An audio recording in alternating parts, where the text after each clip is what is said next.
Попрощайтесь с солнцем. А зачем солнце? Когда мы есть друг от друга, товарищ. Да уж, товарищ.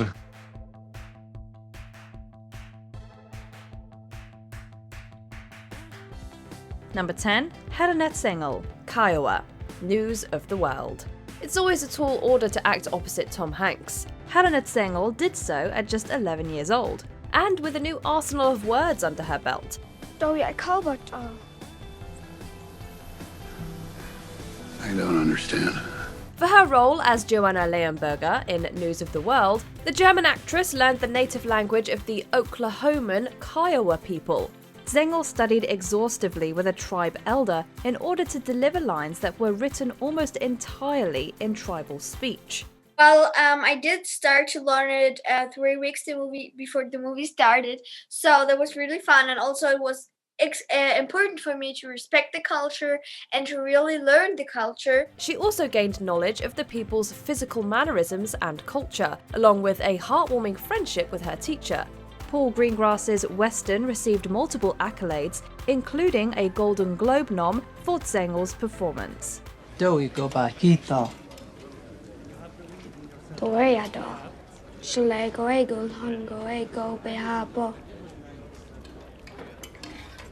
Typical. She's also acquired an invaluable piece of history, as living persons who are fluent in Kiowa are an extreme rarity. Number 9, Timothy Chalamet, Italian, Call Me By Your Name. If you're going to parlay with Chalamet, it might help if you're a touch bilingual. The heartthrob sensation was already a French speaker before he took on the role of Elio in Call Me By Your Name. Non gli sembra ineducato come dice later? Arrogante. I don't think he's arrogant. While filming on location for Luca Guadagnino's drama, Chalamet immersed himself in the country and his character by learning piano, guitar, and Italian. Though Francais is no easy language to conquer, the lingually experienced actor still struggled with the syntax of Bel Paese. And even now, my Italian's not great, but I did get out there about a month and a half early to try and have something of an understanding of it. He heavily anatomized the phrases, paying attention to grammar, conjugations, and composition. The Academy graced Chalamet with a Best Actor nomination for his efforts. And we have to admit, listening to Italian roll off his tongue is pretty easy on the ears. Buongiorno, signora. Scusi. Number 8, Uma Thurman, Japanese, Kill Bill Volume 1 and Kill Bill Volume 2. Much like Quentin Tarantino needed Christoph Waltz for Inglourious Bastards, he never could have made Kill Bill without Uma Thurman. You English? Almost. American. American. Welcome. Domo. But embodying the bride was even more challenging than finding the right wedding dress. Besides extensive martial arts and combat training, Thurman added Japanese to her roster of talents. Kakata kina. Omoi kirine. Even before exercising her body, she was working out her mind through sessions with a Japanese instructor. She even had to deliver some dialogue in a medieval samurai speech, sort of like Old English for the Eastern Hemisphere. We'll speak Japanese and how. Her ability to do so helps give the on-screen persona a level of authenticity that's worthy of Hattori Hanzo. Number 7, Penelope Cruz, English, the High-Low Country. Being one of the most widely spoken languages, English is often a requirement to pass Hollywood Stardom 101. Where are you going? I left my number on your fridge. Come here. I want to tell you a secret. In the case of Spanish thespian Penelope Cruz, it was the screenplays that did the teaching. The young Spaniard got through early auditions with only simple phrases like thank you and how are you. For her first American film, the 1998 western The High-Low Country, she began sounding out her non-native lines. I don't see you for nearly 2 years and you're leaving? Just like that? I'm sorry. Giuseppe, I was just too... Still a fool for Mona Bird? Phonetic memorization eventually translated into textual understanding, and through this process, she became an English speaker. She earned an Alma Awards Best Actress nomination despite delivering some dialogue that she did not fully comprehend. How'd your dad happen to build a cabin way out here? He and my uncle used to hunt here when they were young. Nice. He told me if I ever took a boy to the cabin, he'd skin me alive. Cruise's career has been explosive in both tongues, and it's up to you to decide which one she can deliver sexier. Number 6, Leonardo DiCaprio, Arikara and Pawnee, The Revenant. What would you do for an Oscar? For Leo DiCaprio, that answer includes getting inside dead animal bodies, eating actual bison liver, and learning Native American vernacular. The cast of Alejandro Iñárritu's The Revenant, including both DiCaprio and Tom Hardy, collaborated meticulously with scholars of the indigenous Arikara and Pawnee languages.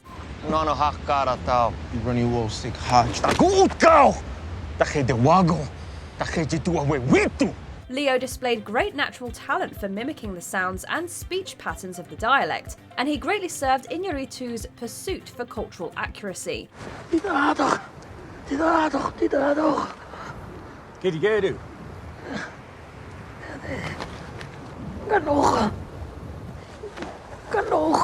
His diligence not only earned the Golden Statue, but it helped present a scarcely precise and optimistic voice of a historically significant nation. Number 5, Robert De Niro, Sicilian, The Godfather Part II. Robert De Niro resonates Hollywood's visage of the Italian mob so well that those names are practically interchangeable. So it's surprising to learn that De Niro didn't grow up studying the Italian dictionary. It wasn't until he became young Vito Corleone in The Godfather Part II that he adopted colloquial Sicilian. Se voi auci siete d'accordo, perché umerate 50 scudi l'uno per pagare a Fanucci? In fact, he spent 4 months on Sicilian soil to help train his ear and observe the Don's motherland. De Niro's contribution to the Godfather legacy is a crowning Academy Award-winning achievement, certainly helped by his commitment to these origins. Vabbè, quanto pagano che sai un mese? 5 scudi. He once described Sicilians as having a way of watching without watching. We hope when they watch him in Part 2 that they are proud. Number 4, the whole cast, American Sign Language, A Quiet Place. Communication can be just as beautiful even if it's not spoken out loud. Even before the recent nominations and accolades for Coda, a little horror film called A Quiet Place had heavy appreciation for the art of sign.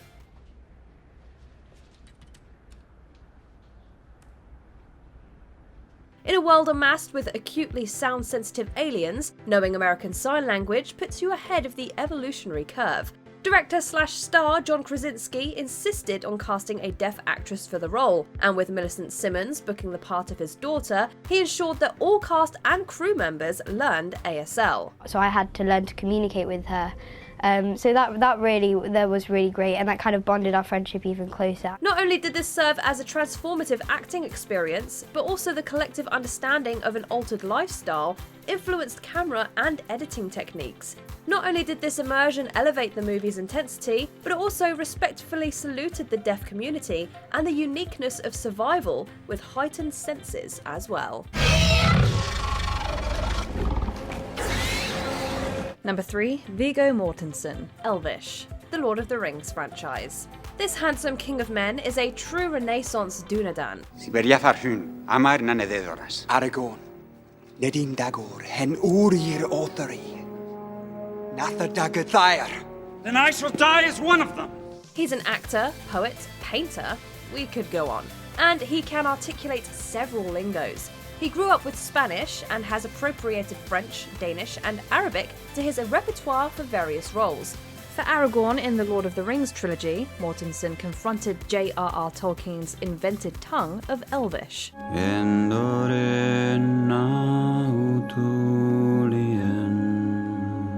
Tolkien's crafted words can be as difficult as their real-world inspirations, but Viggo's multi-layered familiarity with languages helped him pick them up quickly. Listening to him, you'd believe that Elvish was just as real as English, French, or even Arabic, which he would later learn for the period drama Far From Men.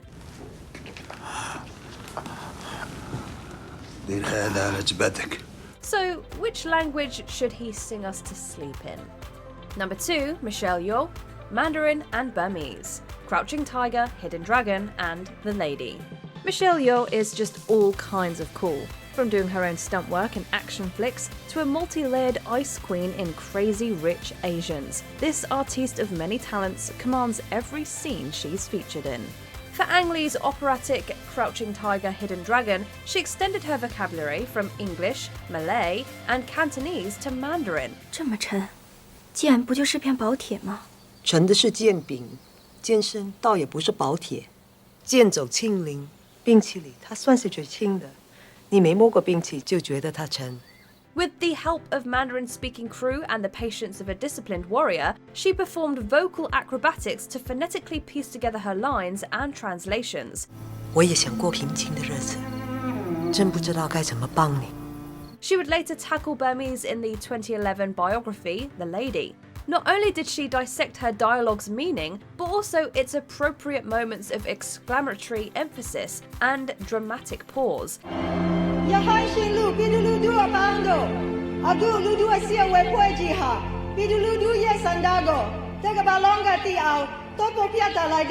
If such conscientious care and focus sounds tedious, well, just watch the phenomenal end product.